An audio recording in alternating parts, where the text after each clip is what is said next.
Sa unang tingin, aakalain mong ito ay isang ordinaryong parking lot lamang. Ngunit kung iyong i-zoom in, makikita mong tinutubuan na ng damo ang paligid ng mga sasakyan na tila ba matagal na itong nakahimlay dito. Welcome sa libingan ng mga electric vehicles sa China. Nagkalat ang mga ito sa iba't ibang bahagi ng China. Ang EV graveyard na ito ay kuha sa lugar ng Hangzhou. Habang nasa tren ay nakuna ng isang netizen ang mga nakalatag na electric car na ito sa Shanghai. Ang partikular na graveyard na ito ay meron daw mahigit 10,000 electric cars na inabandona. Hindi lang sasakyan, marami ding mga electric scooters ang inaabandona sa China. Ito raw ay mga rental scooters na pinabayaan na sa Guangxi. Sa videong ito naman makikitang kinain na ng damo ang mga motor na ito.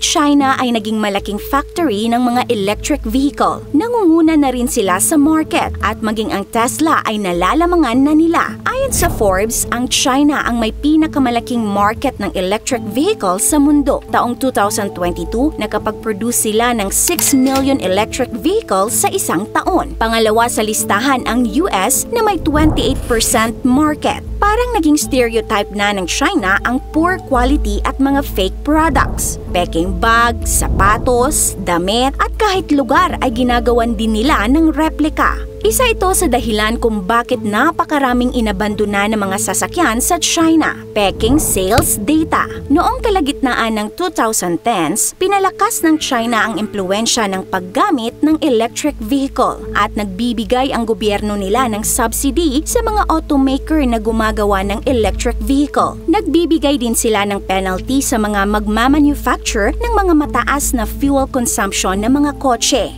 Dahil sa subsidy program na ito, maraming mga kumpanya ang nagbukas at gumawa ng electric-powered na mga sasakyan. Sa dami ng nagagawa nila, may mga kumpanyang nagbukas ng rent-a-car o kaya'y ginagawa nilang taxi. Upang makakuha pa ng malaking pera, dinadaya ng ibang kumpanya ang bilang ng mga records nila. Gumagawa sila ng mga peking kotse na walang mga baterya. Yung iba naman may baterya nga pero hindi pumapasa sa standard. Ayon sa The Official People's Daily, nasa mahigit 9.3 billion yuan o nasa 74 billion pesos daw ang na-claim na subsidy ng mga mapanlinlang na kumpanya. Kaya taong 2019, sinimulan ng Beijing na bawasan ang national subsidy para sa electric vehicle. Nang iniba ang patakaran ng programa, maraming kumpanya ang hindi handa sa pagbabago at lubhang naapektuhan ang cash flow nila. Kalaunan, maraming mga kumpanya ang nalugi at nagsara at ito ang dahilan kung bakit napakaraming electric-powered na mga sasakyan ang naiwang nakatiwangwang sa mga car graveyards sa China. Ikaw ka-awesome, anong masasabi mo sa sistema na ito ng China? This is your Ate O from our Republic. Hanggang sa muli and stay awesome!